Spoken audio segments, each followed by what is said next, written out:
Hi friend जय माँ समले समस्त को मोर जुहार।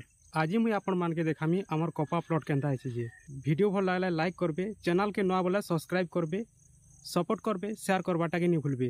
देखि पारतबे इटा होचे मोर कपा प्लॉट। इतार हाइट देखुन 5 फुट जखे जीवा एंता है देखुन कपा।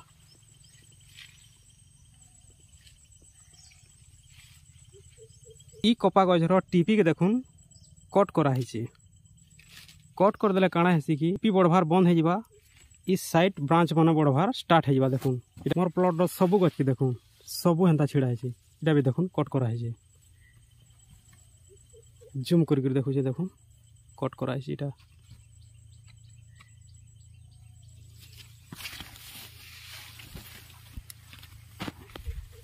इटा देखुन फल ठहरिवा स्टार्ट हो गलान। एंता ब्रांच मन के धड़ाधड़ फूल आबार स्टार्ट हवा। ठाने ठाने भी दुईटा फूल अच्छे देखुन। इटा गोटे फूल देखुन, इटा गोटे फूल देखुन, इटा गोटे फूल देखुन, इटा गोटे फूल देखुन। पाखे पाखे डबल डबल आबार चांस अच्छे आर होउछे भी देखुन।